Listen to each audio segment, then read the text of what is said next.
Bem, meus queridos amigos e irmãos, muito boa noite. Estamos aqui no programa Bezerra de Menezes, o Kardec brasileiro, que acontece todo domingo, às 8 horas, sempre com a presença amiga do historiador Luciano Klein. Programa de hoje, vamos continuar esse afã da pesquisa do Luciano, que ele se debruçou de uma forma integral extraindo fontes primárias, documentos, né? Coisas maravilhosas da vida e da obra do Bezerra. Mas eu queria aqui anunciar os nossos programas da semana, rapidinho, sem me deter muito hoje. Terça-feira temos o programa Hermínio C. Miranda, o grande escriba, com Ana Maria Miranda, filha do Hermínio. Estamos a ver já o seminário, já vamos para o quarto episódio, um seminário imperdível de Hermínio. Ninguém nunca viu o Hermínio a palestrar, porque ele não palestrava, né? E não há imagens de Hermínio de corpo inteiro palestrando. Terça-feira, 20 horas, convido vocês. Na quarta-feira, o programa Resenha Literária, com o pesquisador e documentarista espírita Silvio Mariano, é um programa de indicação de livros. Né? Estamos sempre aqui trazendo algo à guisa de indicação, né, da literatura espírita. Na quinta-feira, o programa O Metro que Melhor Mediu Kardec, com Heloísa Pires, a filha do Herculano, sempre sobre a obra e a vida de Herculano. Esses são os programas semanais. O de Bezerra, o de Hermínio, a resenha literária e o da Heloísa Pires sobre o pai Herculano Pires. Temos os programas mensais. Primeiro sábado, Leon Denis, o apóstolo do Espiritismo, com Charles Kemp, presidente da Federação Espírita Francesa. Todo primeiro sábado, uma conversa para lá de especial. No segundo sábado, com César Perry, ex-presidente da FEB e da USE, temos o programa Memórias e Reflexões, que é um programa de memórias já vida e do movimento espírita também, que o César Perry se inseriu no movimento espírita muito jovem e foi um dos principais dirigentes desse movimento espírita aqui no Brasil. Na terceira semana, no terceiro sábado, o programa Portfólio Fontes Primárias com Adair Ribeiro, curador do Museu Acol. É um programa com fontes primárias de Kardec, da época de Kardec, documentário maravilhoso, né? É um divã de documentos, é fantástico, não percam. E no quarto sábado, com Leonardo Marmo, o programa O Eco da Imprensa Espírita, repercutindo o que sai na imprensa espírita do Brasil. É o nosso campeão de visualização aqui no canal, né? É impressionante. O Leonardo Marmo é o canhão do nosso canal. Pessoal, então vamos agradecer a Jesus por mais essa oportunidade, pela noite de hoje, onde vamos conversar com o Luciano sobre as belezas da vida e da obra do Dr. Bezerra. Pedindo permissão a Jesus, a quem tudo devemos, iniciamos o nosso programa da noite de hoje. Já vou colocar aqui, já está juntinho de mim, aqui o Luciano Klein, na nossa tela. Bem, meus queridos amigos e irmãos, olha lá, Luciano aqui com a gente, depois daquele programa emocionante da semana passada, com uma repercussão linda, né? Todo mundo muito emocionado em ver Divaldo no evento do Centro de Memória Viana de Carvalho. E aí, Luciano, tudo bom? Ficou feliz com a repercussão? Sempre, né, querido? Porque falar de Divaldo, divulgar um pouco do trabalho missionário dessa figura extraordinária que todos nós amamos e a quem tanto devemos, particularmente este que vos fala, é sempre motivo de alegria. Não que ele queira, claro, já dissemos isso em outra oportunidade, mas é tão bom falar bem de quem merece, divulgar o trabalho de pessoas que, como ele, que passaram uma vida inteira semeando, como dizia Sueli Caldas Schubert, estrelas de esperança às nossas noites escuras, a caminhada que encetamos no rumo de Deus. Então, você ter um Divaldo que traz uma mensagem iluminativa, renovadora, é sempre motivo de alegria. E, graças a Deus, ele ainda, aos 96 aninhos, permanece lúcido, atuante conosco na Terra. Obrigado, querido, uma vez mais, por mais esta oportunidade. Luciano, eu queria agradecer a você nesse retorno aqui, palavra que eu aprendi com o Luciano Klein, né? Usada muito por Luciano, né? Não, ela não fazia parte do meu vocabulário, a partir de então faz. Já citei até em outras vezes, né? A imagética, como é importante, Luciano. Então, quero agradecer novamente que hoje retorna o nosso plano de tela original, com essa foto que pela primeira vez o Movimento Espírita viu aqui no nosso programa, essa foto original do Dr. Bezerra de Menezes, e que continua original, né, Luciano? Porque eu só vejo ela aqui. Né? Exatamente, faz parte agora, de certa forma, né, da história do nosso movimento, já vem sendo amplamente divulgada, porque o livro tem sido bastante difundido aí nacionalmente, até fora do Brasil, mas das nossas primeiras entrevistas, antes do lançamento da obra, já há 2 anos, em 2021, nós nos antecipamos e passamos para você em confiança, e foi o único, né, a divulgar no seu programa essa figura extraordinária do Dr. Bezerra de Menezes, que é uma imagem que, a nosso ver, querida, ao lado daquela mais clássica, mais conhecida dele, muito semelhante a esta, mas é uma das imagens que melhor o retratam, né? E uma das últimas, já apresentando uma calvície acentuada, já um tanto ao quebrado, pelas questões de natureza física, os problemas pelos quais passou, mas a lucidez e a serenidade que se percebe vazar por esses olhos esmeraldinos. Luciano, eu vou dizer brincando, viu, Luciano? Minha foto ainda é mais bonita, porque a do livro não é colorida. Como É tá, verdade. tu pediu a quem para colorizar? Essa foi a um amigo do Rio Grande do Sul que fez esse trabalho, e aí ele nos presenteou e nós repassamos para você. A sua realmente é colorizada, né? Está com a cor de pele humana. O nome dele é importante, né? Edgar Altran, companheiro lá de Porto Alegre. Olha lá. Luciano Klein, então, gratidão. Alguns amigos vieram me elogiar. Bruno, você está com fundo preto, não é? Meio tridimensional, bonito, não é? Eu tive um problema no computador, no HD, Luciano. Por isso que eu fiquei usando aquele plano de tela e quero dizer às pessoas que eu não tenho essas filigranas na minha vida, Luciano. Eu sou uma pessoa simples, muito simples. Eu não sei se o seu Luciano Klein achou também que era para dar uma boniteza no plano de tela, aquele fundo preto, que não era. Está aqui novamente a imagem de Bezerra, de Herculano, de Hermínio, né? Então, Mas ficou bonito, viu? Ficou muito bonito. não, porque o manequim fica bonito em qualquer tela, viu? Isso é fato, concordo. Concorda? Mas com Bezerra, ofusca, Fica melhor, fica melhor. ofusca um pouquinho, mas fica melhor. Né? Sem dúvida. E com essa beleza de alma aqui, cearense, né? Bom velhinho fica bonito também aqui. Luciano, vamos lá, Luciano. Vamos, meu irmão. O assunto hoje vai enveredar pela o doutor Bezerra e a homeopatia, né? Mas antes, Luciano, eu queria que você fizesse um registro, né, sobre esse espírito. A gente teve, eu acho, em linhas paralelas, espíritos com missões convergentes, Luciano. Allan Kardec, que foi o sistematizador, o codificador da doutrina espírita, Franz Anton Mesmer, trazendo, né, o magnetismo, a descoberta do magnetismo animal. A gente podia colocar aqui, Luciano, também, Luiz Lázaro Zamenhof, trazendo a língua neutra, né? Que teve aqui no Brasil uma divulgação muito grande, e vários espíritos se dedicaram, como Francisco Valdomiro Lorenz, o querido Ismael Gomes Braga, né?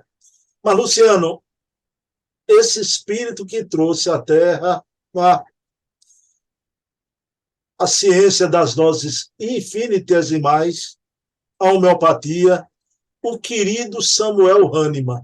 Desde garoto, Luciano, eu vou fazer agora em novembro 57 anos, desde garoto, eu, por vários médios, que o Hahnemann seria Paracelso, a reencarnação de Paracelso. A gente não pode taxativamente afirmar que sim nem que não, mas que é um espírito grandioso e que já vinha, não é, nessa lida da ciência através dos tempos. Isso não tem dúvida. Foi um grande missionário Hahnemann, não é, Luciano? Sem a menor sombra de dúvidas, meu querido. E o próprio doutor Bezerra de Menezes tinha uma admiração profunda por esse espírito que veio à Terra para o desempenho de uma missão extraordinária. E vejam que todos eles, aí você cita Allan Kardec, Zamenhof um pouco mais à frente, final do século XIX, começo do século XX, e outros tantos mais, eles vêm num contexto grave da história da humanidade, sobretudo a partir do século XVIII, que é o século de Hahnemann, entrando pelo século XIX. Então, você vai ter toda a presença também de Mesmer no século XVIII, século XIX. Então, eles parecem que vêm, como o próprio Emanuel Swedenborg, mais tarde Andrew Jackson Davis. Então, esses espíritos vêm para essa missão André preparada, inclusive ali como espécie de abre-alas para o trabalho magistral de todos eles, com a ajuda, evidentemente, dessa equipe, com atuações em áreas diferenciadas, seja no magnetismo, na homeopatia, para abrir alas aí para o grande e maior de todos os nomes, que é, sem dúvida, o professor Hipólito Leão Denis Arrival, o nosso Allan Kardec. Então, Hahnemann veio um pouquinho antes, mas já abre esse espaço aí realmente para a homeopatia, que vai ser também muito importante na vida do nosso homenageado dessas sessões noturnas dominicais. Quanto à questão especulativa relativa a essas informações que nós temos sobre as reencarnações de existências, portanto, transatas desses personagens, é claro que não deixa de ser uma especulação, e muitas delas têm uma certa coerência, como aqui cita você, de Hahnemann com Paracelso. Há, de fato, uma identidade assim, curiosa entre os dois, mas ficaria, pelo menos para mim, no campo hipotético. É uma ilação que nós podemos fazer, mas nós não temos, sinceramente, elementos comprobatórios que nos garantam fazer essa afirmativa. Até porque o Paracelso, que também tem muita coisa, de fato, de Hahnemann, eu não duvido que seja, mas não posso afirmar, tinha um pouco esse lado um tanto mais profético em relação a ter visão de fatos, né? Que ninguém sabe se Hahnemann tinha, mas a sua proposta também não deixa de ser algo que antevia um futuro diferente para a humanidade em relação àquilo que ele propunha como terapêutica, no caso, através da doutrina, da sua doutrina, a homeopatia. Luciano, aí eu queria fazer essa introdução e perguntar a você sobre Hahnemann, porque o doutor Bezerra, no início da sua atividade médica, ele era estritamente um alopata, né? Então, só confiava pela alopatia, mas houve um momento em que ele vai ser tratado, um tratamento homeopático, em 1882, através do grande médium João Gonçalves do Nascimento. Tá? E aconteceu também a cura pela homeopatia da sua segunda esposa, Dona Cândida Augusta. Então, a partir daí, Luciano, é que ele vai render-se aos prodígios da ciência de Hahnemann, é a partir dessa cura da esposa e do tratamento que ele teve através desse grande médium. Sem dúvidas, querido. É o que eu chamo, inclusive, aquele momento dele em que ele tem um encontro como Paulo, quando era Saulo na estrada de Damasco, com Jesus, a partir de um testemunho de um fenômeno mediúnico, em que ele, embora já conhecesse o Espiritismo desde 1875, porque receberam o livro dos Espíritos do colega Joaquim Carlos Travassos, médico de nomeada, responsável pela versão à língua portuguesa por primeira vez do Livro dos Espíritos. Então, nós sabemos desse episódio, ele já vinha estudando o Espiritismo. Mas ele precisava dessa experiência mais contundente, mais visceral, mais profunda, que lhe ensejasse, aí sim, essa queda do cavalo, para que, a partir de então, ele pudesse efetivamente começar, como de fato aconteceria, a se dedicar ao espiritismo. Porque já em 1882, 1883, ele já enquadra ali, já se integra às fileiras espiritistas, embora somente em 1886 é que oficialmente ele vai fazer a sua declaração pública. Então, de fato, ele vinha já aos poucos mudando um pouco a sua maneira de pensar, era alopata. Nós comentamos noutra oportunidade com você que ele chegou, mesmo quando estudante da Faculdade de Medicina e recém-formado, a entretecer críticas à homeopatia, porque ele era, repetimos, um médico alopata, até o momento em que ele, sofrendo por uma dispepsia de natureza nervosa, uma enfermidade que o incomodava sobremaneira, sobretudo a partir de 1877. Então, fomos investigar, e, em grande parte, esse problema, hoje é algo que tem a ver com a psique, são as chamadas doenças psicossomáticas dos dias atuais, era algo que tinha muito a ver com as perseguições políticas que ele sofria. Eram muitas críticas ferinas, calúnias, e é muito difícil ao ser humano, mesmo Bezerra de Menezes, uma alma extremamente refinada, enfrentar, sem sofrer algumas sequelas, essas invectivas virulentas, violentas, sobretudo seus adversários políticos.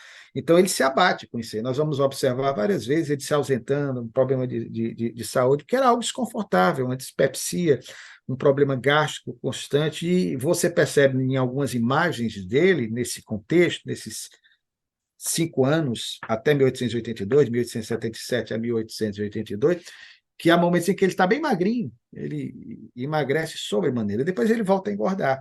Então, ele tinha tentado, debalde, encontrar a cura pela alopatia, não conseguiu. Até que, através do médium João Gonçalves do Nascimento, com a manifestação do espírito que ele conhecia quando encarnado, que fora seu amigo, ele, aliás, conduzira o caixão do médico Francisco Menezes de da Cruz, seu professor na Faculdade de Medicina, seu companheiro na Câmara dos Vereadores do Rio de Janeiro. O mesmo espírito volta e, quando encarnado, Dias da Cruz, pai do homônimo que será presidente da Federação Espírita Brasileira, também amigo do Dr. Bezerra de Menezes, já trabalhava com homeopatia. O mesmo espírito volta e prescreve, através do referido médium, num episódio que é bastante conhecido, até no célebre filme Bezerra de Menezes, Diário de um Espírito.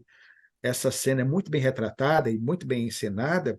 O espírito vem, se manifesta, não a identificar ao Dr. Bezerra de Menezes, inclusive foi para um parente dele, e vem o receituário preciso. Ele toma esse medicamento e, em questão de dias, se vê, depois das tentativas em vão, como dissemos, com os medicamentos homeopáticos, ele se vê totalmente livre dessa enfermidade e volta à sua vida normal. Então, foi a partir daí, e na sequência, a cura da esposa, episódio também que nós já tivemos a oportunidade de comentar anteriormente, a segunda esposa, Cândida Augusta, diagnosticada pelos seus pares, pelos seus colegas de ciência médica, como sendo portadora de uma tuberculose, o espírito do Dr. Dias da Cruz, pelo mesmo médico, João Gonçalves do Nascimento, diz: não, não, não, não, não, o problema dela não é esse. Olha, muita audácia para um espírito chegar e fazer essa afirmativa, Bruno. E o doutor Bezerra de Menezes aceita, lembrando que ele era membro da Academia Imperial de Medicina, era um cientista nomeado. O espírito diz que os alopatas estavam errados, que o problema dela era um problema de natureza uterina. O doutor Bezerra de Menezes, humildemente, com todas as credenciais de cientista e de médico alopata, operador ou cirurgião, de nomeada, ele aceita a orientação do espírito, dá à mulher os medicamentos indicados e ela se vê totalmente curada. Eu já disse até noutra oportunidade que ela vai desencarnar somente em março de 1909, ou seja, 9 anos após o marido, e nós tivemos o assento de óbito dela em mãos. E no assento de óbito dizia que ela desencarnou por problemas relacionados à idade, espécies de, na época se chamava arteriosclerose, não no sentido que hoje nós damos essa expressão, mas acidentes vasculares cerebrais. Ela tinha praticamente a sua idade, a minha, entre mim e você, né? Você tem 57, eu tenho 59, ela tinha 58 anos quando desencarnou, mas devido a outro problema. Então, o espírito estava certo, os médicos alopatas estavam errados. Luciano, aí uma coisa que me chamou a atenção, porque Bezerra parece que era assim, não é? Quando ele despertava, você falou o caminho de Damasco, que é a transformação de Paulo, é abrupta, e o Bezerra, do médico alopata para o homeopata, eu queria saber de você, porque a impressão que eu tenho é que sim, parece que foi uma mudança abrupta. Então, a devoção de Bezerra passa a ter pela homeopatia, porque, Luciano, 1888, através do médium João Gonçalves do Nascimento.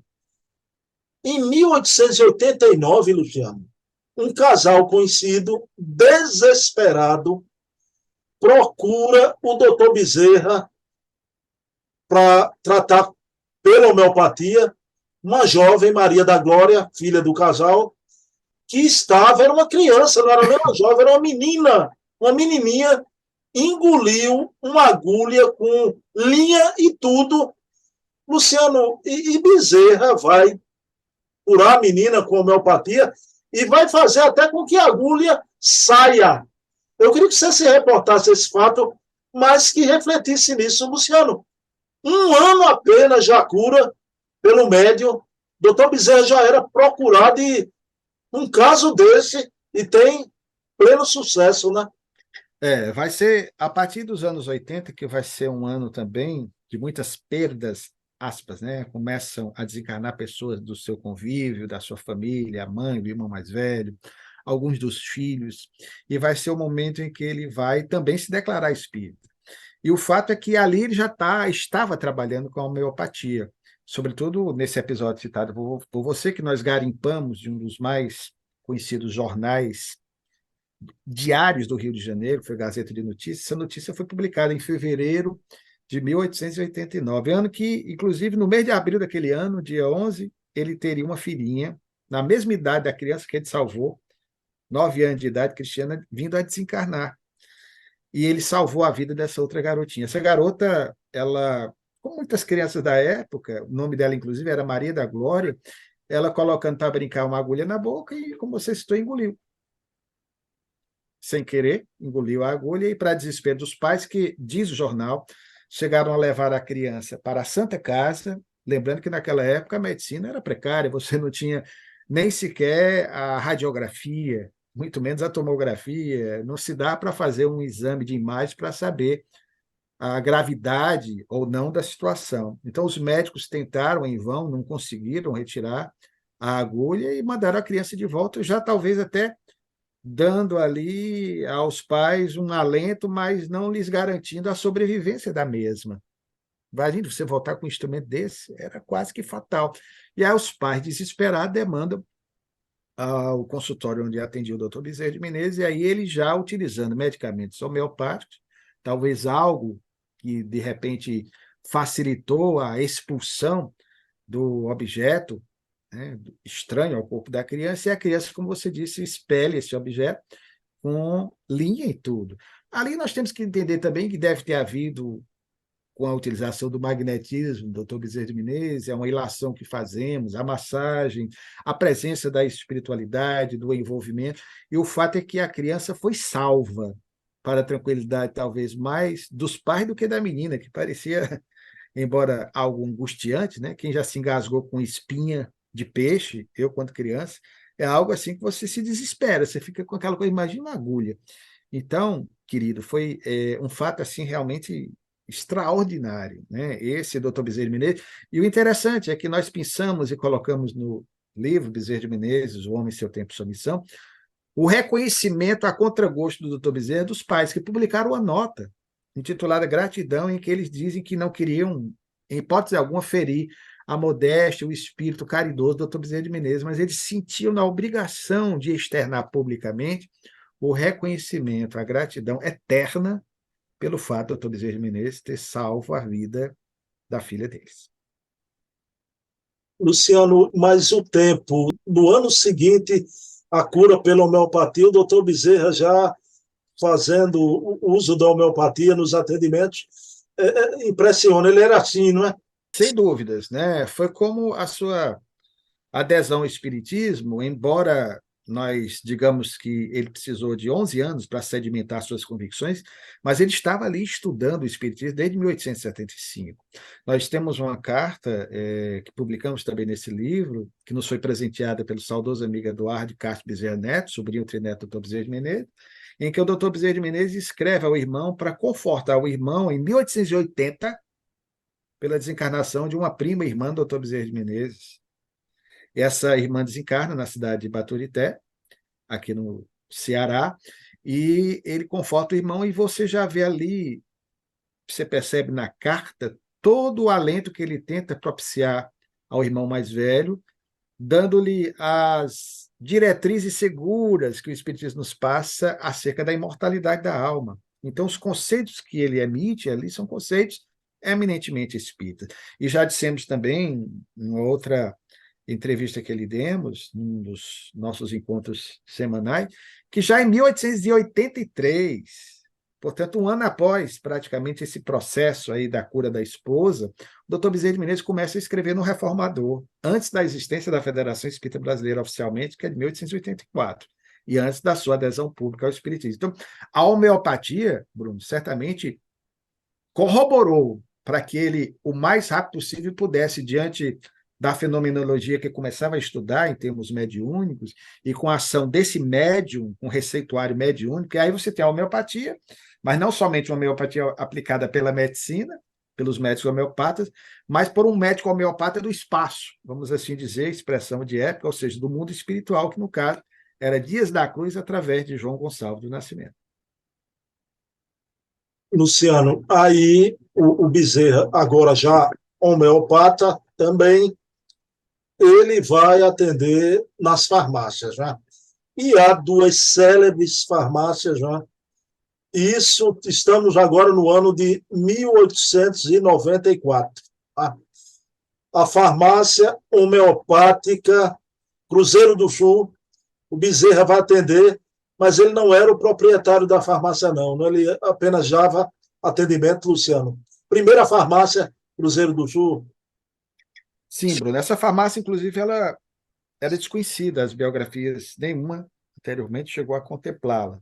Nós fizemos uma garimpagem nas fontes primárias, nos jornais de época, descobrimos as ações do Dr. Bezerra de Menezes naquele último decênio da sua existência, sobretudo nesse último lustro que vai se iniciar no ano seguinte, que ele trabalha na farmácia Cruzeiro do Sul, que é de 1894, são os anos derradeiros da vida dele, em que ele já se declara efetivamente médico homeopata, inclusive nos anúncios do Almanac Lamet, principal almanac anual que reunia, tinha lá o seu indicador, o índice de todas as profissões, ele já se apresentava também como parteiro, seria hoje obstetra, né? Também como operador, seria hoje cirurgião, mais apropriadamente assim chamado, mas também como médico homeopata. Agora, ele era médico homeopata de fato, ele vinha fazendo estudos, já em 1897 ele fará parte de uma agremiação de médicos homeopatas, o Instituto Hahnemanniano.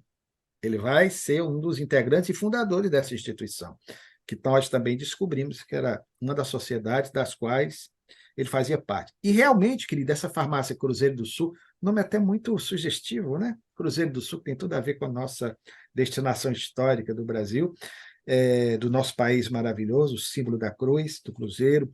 Nós vamos ter ali a presença de um médium, um grande amigo do Dr. Bezerra de Menezes, lamentavelmente esquecido do movimento espírita, o médium português proprietário da farmácia. Ele era farmacêutico, chamado Brito Sarmento. Esse era um dos médios, além do João Gonçalves de Nascimento, era um dos médios de confiança do Dr. Bezerra de Menezes. Esse Brito Sarmento, que as biografias, que a história do espiritismo do Brasil nunca enfocou, a não ser uma citação breve no livro A Loucura sob o Novo Prisma, porque ele trabalhava com o Dr. Bezerra de Menezes. Ele era também um médium, além do João Gonçalves do Nascimento, da confiança do Dr. Bezerra de Menezes. E ele participará com o Dr. Bezerra de Menezes das sessões experimentais de investigações científicas que o Dr. Bezerra de Menezes faria a partir de 1891 na sua residência na velha chácara da Tijuca, na Estrada Velha da Tijuca, número 27. Esse será um dos médios principais da confiança do Dr. Bezerra de Menezes, seu amigo. E é o proprietário da farmácia. E vai ser ele que se naturalizou brasileiro ainda naquela década, em 1885. Vai ser esse médium português, esquecido de todos, de mim não. Esse médium vai ser o grande amigo do Dr. Bezerra de Menezes, que vai convidá-lo para trabalhar na sua farmácia, essa mencionada farmácia, a farmácia Cruzeiro do Sul. Luciano, aí há outra farmácia célebre, não é? A farmácia do Cordeiro, porque é nessa farmácia, Luciano, que Bezerra vai trabalhar os 5 últimos anos da sua vida, não é? os 5 últimos anos, e você tem alguma informação interessante sobre essa farmácia, não é, Luciano? Que as pessoas aventam algo, e infelizmente, não é? Por favor. Vai ser nessa farmácia, Farmácia Cordeiro, em que ele vai atuar no último lustro, nos últimos 5 anos do decênio e da sua existência na Terra, que ele vai protagonizar os mais belos e lindos casos de Bezerra de Menezes, fazendo aqui uma alusão ao nome da obra publicada pelo saudoso confrade Ramiro Gama, que publicou um livro com esse título. Ali é que ele vai atender e demonstrar todo o seu afeto, todo o seu desprendimento, toda a sua ternura, toda a sua empatia em relação àquelas pessoas que, em desespero, vão demandar a farmácia Cordeiro, que tinha 2 endereços enquanto o Dr. Bezerra Menezes trabalhava. Uma na área central, na célebre rua 1º de Março, muito movimentada no Rio de Janeiro. Ele sempre contava com a ajuda de um outro colega médico, mais novo que ele, o Dr. Fernando Costa, e que era onde ele mais trabalhava, na mesma rua que ele moraria no final da existência. Nesses últimos 5 anos, aliás, coincidentemente, ele aluga uma casa na rua 24 de Maio, ao número 93, em 1895. Será a casinha derradeira da sua presença na Terra.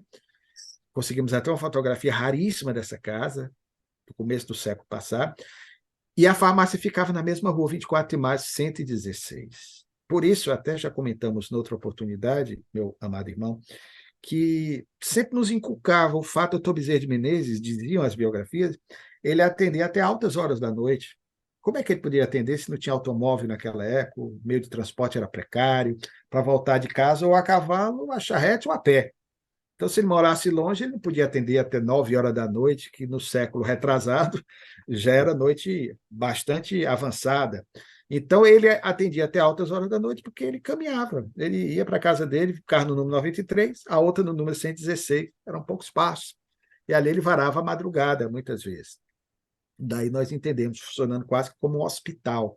Muitas pessoas demandavam, e ali ele já trabalhava efetivamente, curando as pessoas com doutrina de Hahnemann, e por vezes contou com a ajuda do médium João Gonçalves do Nascimento, que o assessorava nas ações na própria Federação Espírita Brasileira, em alguns locais onde ele visitava. Mas em relação à farmácia, ela foi fundada por 2 grandes amigos do Dr. Bezerra de Menezes, um outro português, José Guilherme Cordeiro, que dá nome à farmácia, e o filho dele, Antônio Guilherme Cordeiro, que era mais novo e que também, os dois eram farmacêuticos, tiveram a oportunidade de convidar o Dr. Bezerra de Menezes a fazer parte dessa farmácia, que se tornaria célebre no Rio de Janeiro, até décadas à frente, e que seria fundada no ano de 1895. Nós até pegamos uma nota de fundação da farmácia.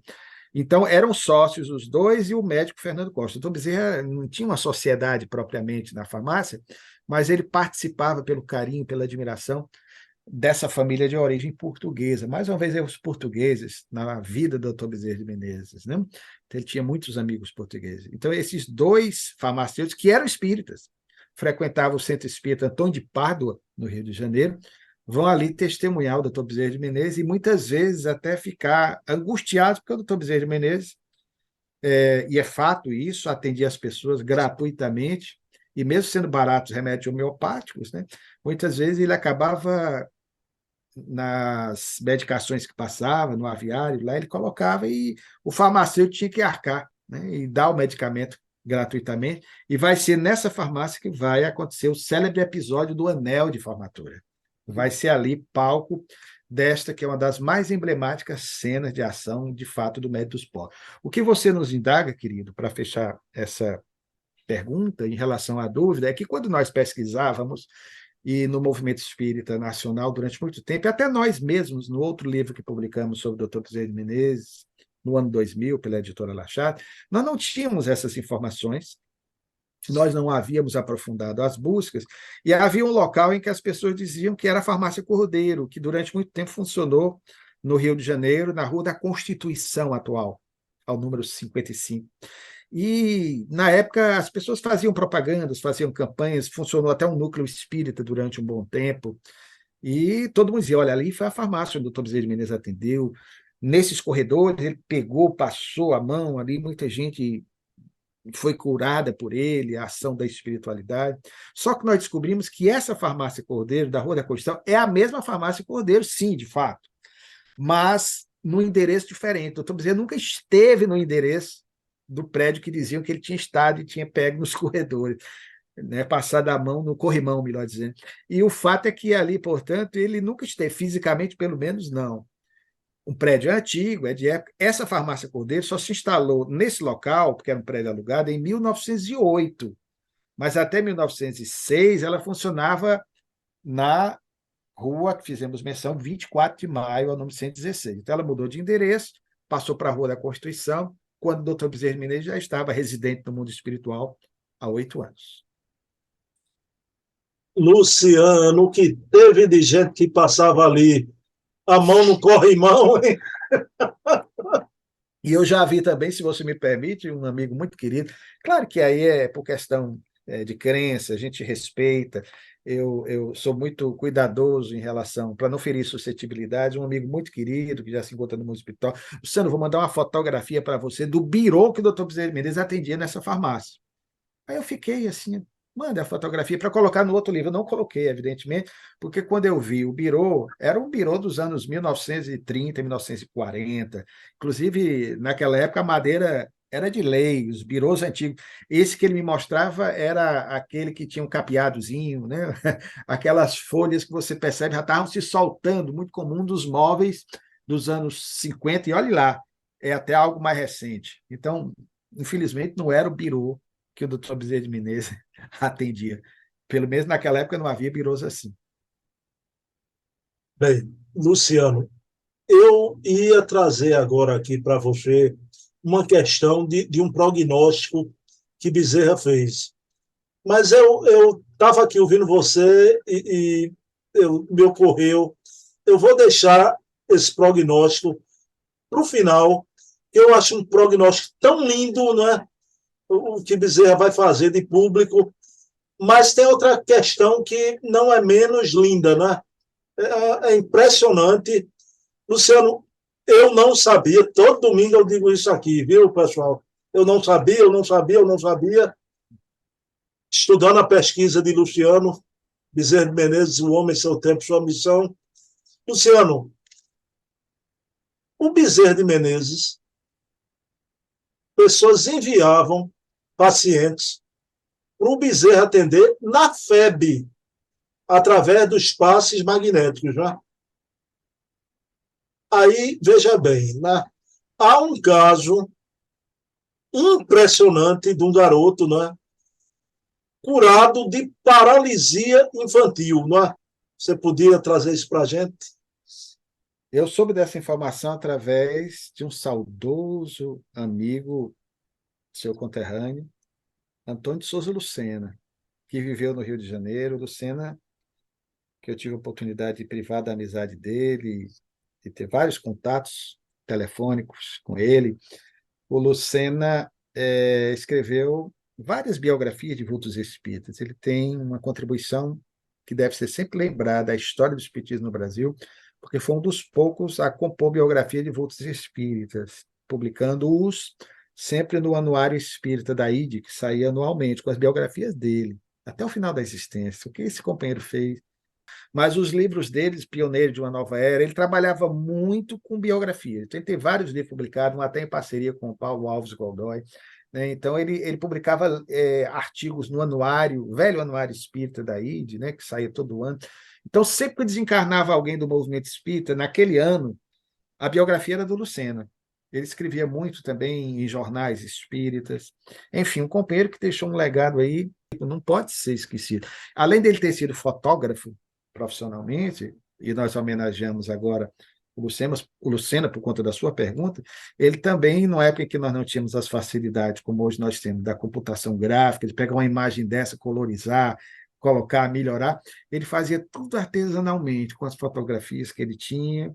Ele criou um acervo raríssimo, que depois até doou para o saudoso amigo Eduardo Carvalho Monteiro também. Então, muitas dessas fotos, eu tenho algumas que ele me presenteou gentilmente, escaneamos e guardamos de vultos do Brasil inteiro. Tem até uma foto dele com a Carmen Miranda, ele era amigo da Carmen Miranda, era um fotógrafo profissional quando a Carmen Miranda esteve no Brasil. nos anos 1940, ele tem uma foto muito bonita com ela, que nos mandou carinhosamente. Então, o Lucena é que fez esse registro, e posteriormente o confrade Aziz Curi, que escreveu um livro, Legado de Bezerra de Menezes, também um velho trabalhador do movimento espírita, ainda entre nós, já avançado nos anos, apaixonado pelo doutor Bezerra de Menezes, em que esse fato é narrado.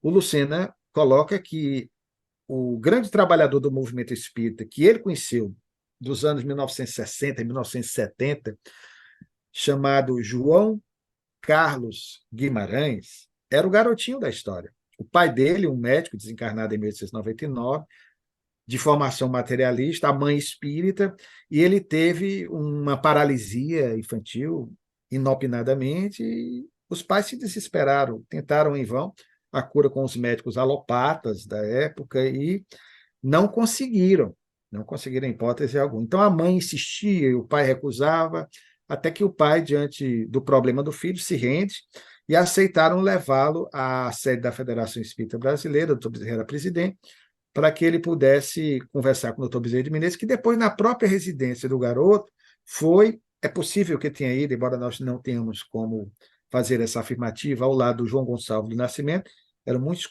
comuns essas visitas que os dois faziam, num trabalho conjunto do Dr. Bezerra com esse médium, e por isso ele recebeu muitas críticas de colegas médicos, né, acusando-o de curandeirismo, mas o fato é que ele, de fato, realmente curava as pessoas. Então ele vai, aplica os passos no garotinho, que obviamente depois relatará que não tinha uma lembrança muito nítida de como o Dr. Bezerra de Menezes aplicava esses passes, mas o surpreendente é que, como aqueles velhos santos representados nas iconogravuras do passado, impondo as mãos, o Dr. Bezerra de Menezes conseguiu devolver a mobilidade natural do garoto, que nunca mais teve nenhuma sequela em relação a isso, e terminou seus dias já velhinho também, se movimentando normalmente e atuando no movimento espírita brasileiro. Então, um fato aí curiosíssimo que nós não sabíamos, né? Recente, portanto, a informação, e que curou um grande nome do movimento espírita dos nossos dias. Luciano, ainda juntando tudo agora, né? Você falou nessa cura impressionante da criança. O doutor Bezerra vai fazer um prognóstico público, tá, do futuro que adviria para a medicina da Terra, né? Luciano, e ele faz a afirmativa de que a homeopatia, o magnetismo e o espiritismo traria para a medicina, não é, uma extraordinária revolução nas ciências médicas, não é? Esse foi o prognóstico de Bezerra, Luciano Clay. Aí ele dá uma de Paracelso, né? Ele dá uma de alguém que prevê algo que vai acontecer no futuro, e prevê com propriedade, que não é uma previsão estapafúrdia, como muitas que nós vemos por aí. O doutor Bezerra de Menezes, repetimos, era um cientista. Enfatizamos de novo, ele era membro da Academia Imperial de Medicina, do Instituto Farmacêutico, da Sociedade de Medicina do Rio de Janeiro, presidente do Instituto Médico Brasileiro.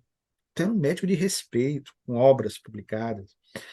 E o doutor Bezerra de Menezes, já nessa sua transição agora para a homeopatia, e sobretudo ao espiritismo, ele começa a escrever na sua célebre coluna Estudos Filosóficos, sob o pseudônimo de Marx, desde 1890, quando ainda estava escrevendo nas páginas da Gazeta de Notícias, depois ele migra para o Jornal do Brasil, Gazeta da Tarde, né? E fato bastante conhecido do movimento espírita nacional. O fato, querido, é que ele começa ali já a fazer registros dessas suas experiências e dessas suas convicções, dessas suas crenças em relação ao porvir da ciência médica, quando ele ressalta a importância do magnetismo. Aí você já percebe todo um estudo que ele fazia. Aqueles que desconhecem a vida do Dr. Bezerra de Menezes, porque nós focamos mais a sua atuação no lado moral. Mas não havia nenhum outro espírito oitocentista no Brasil que tivesse os conhecimentos dele. Basta ler os estudos filosóficos nas páginas dos principais jornais aqui mencionados. O jornal Gazeta de Notícias, mas antes nós nos referimos aqui, fazendo uma ligeira correção, o jornal O País. o HD vai funcionando aqui, o Jornal do País é que ele começa a escrever a partir de 1890, porque ele escreve 7 anos no jornal O País, de 1887 até 1894. Aí sim, ele transfere a coluna para o Jornal do Brasil, depois Gazeta de Notícias e, por fim, o último jornal que nós descobrimos, Gazeta da Tarde. Então, ali, Bruno, você percebe o conhecimento dele, tanto da medicina, com as credenciais de cientistas que ele se apresentava à sociedade fluminense, à sociedade carioca, com os conhecimentos do magnetismo, você citou Mesmer no começo, a partir dos estudos de Mesmer, e do próprio espiritismo, já na linha posterior de Allan Kardec, que estudou magnetismo também nos anos 1830. Aí já você percebe o conhecimento dele também em relação à questão do sonambulismo, a questão da mediunidade, você percebe toda a influência do espiritismo, e, obviamente, da doutrina de Hahnemann, que já passou, como nós vimos, desde a década anterior, os anos 1880, a nortear os seus passos. Então, ele tinha uma visão do futuro da medicina, uma medicina mais voltada às questões da alma, às questões intrínsecas do ser. E o que nós vemos hoje, embora ainda no início do novo século, que é o novo milênio, estejamos na terceira década estamos na terceira década deste novo milênio, deste novo século, mas o que nós observamos é que a medicina de hoje, os médicos dos nossos dias, todos eles hoje já estão cientes e conscientes da necessidade de se valorizar mais a psique, no entendimento que boa parte das enfermidades, dos problemas, são de natureza emocional, são as doenças chamadas de psicossomáticas, que começam na mente, interferem no corpo. Daí os problemas de ansiedade, os problemas de depressão, que hoje não são mais nem epidêmicos, são pandêmicos. A depressão permeia aí a sociedade brasileira, o mundo como um todo, uma sociedade consumista por excelência, como é que nós estamos vivendo? Meio que robotizada, caminhamos no automático, sem percebermos as coisas, sem sentirmos a beleza da vida. Então, o doutor Bezerra de Menezes já vinha alertando para tudo isso. Então, quando ele fala desse futuro da medicina, é apontando para o porvir, claro, nesse novo milênio, nesse novo século, mas não nos esqueçamos que o milênio é constituído de 10 séculos, né? Devagar com andou a necessidade da pressa. Sim, claro, nós queremos melhorar, mas tudo tem que ser feito, aí sim, em doses homeopáticas, passo a passo, mas que haja essa conscientização. Então, os médicos de hoje têm muito a aprender com o Dr. Bezerra de Menezes, que foi, como nós dissemos em entrevista passada, título, aliás, de um dos capítulos que nós aqui já abordamos, foi não só um médico de corpos, mas, sobretudo, um médico de almas. E ele se tornou um médico de almas, claro, por ser um psiquismo refinado, por ser a alma que veio à Terra para uma missão especial, mas também pela visão que ele tinha em relação ao ser humano e ao futuro da própria humanidade na Terra. Luciano, tu faz a prece final? Uma alegria, meu irmão. A nossa prece, Senhor, é de gratidão por tudo quanto nos deste, por tudo quanto nos dás permanentemente, a oportunidade de uma vez mais estarmos nesta nossa celebração dominical, na prazerosa companhia do nosso irmão Bruno, discorrendo um pouco acerca das questões transcendentes da vida, das questões pertinentes relacionadas ao nosso movimento espírita, ao espiritismo, doutrina que professamos há décadas e que norteia os nossos passos. E, sobretudo, Senhor, a oportunidade de falarmos de Ti através das ações do Dr. Bezerra de Menezes, que com fidelidade, com poucos que conhecemos, exemplificou para nós que é possível, sim, na Terra viver com dignidade e empenhar-se por aplicar no seu dia a dia a mensagem redentora e iluminativa do Teu Evangelho. Guarda todos que nos escutam nesse instante, Senhor, no conforto de seus lares, na Tua paz, ser com eles, ser conosco, agora, hoje e sempre. Que assim seja. Bem, meus queridos irmãos, semana que vem, 8 da noite, eu e Luciano aqui, encontro marcado, contando com vocês. Quero dedicar esse programa a você, minha mãe. Te amo, minha mãe, não te esqueço jamais. E, meu amigo Luciano Clay, você previu uma tal de uma lei da gravidade, né? Começou a lei da gravidade, Luciano? Começou. Sei o que é que você está se referindo, né? A montanha-russa do meu time, que é o Ferroviário, né? Essas implicâncias, viu, fazem parte. Luciano empatar com Calcaia, Luciano, em casa. Com É, Calcaia. Tá? olha que não mexa não, que é o time do Dr. Bezerra, viu? Que lidava com ferrovias, então não era o ferroviário. Olha, mas eu não posso falar, não. Você empatou com Calcaia. Eu perdi para o Souza da Paraíba. Luciano, vamos. Faz parte, meu filho. Vamos pensar em coisa boa. Beijo.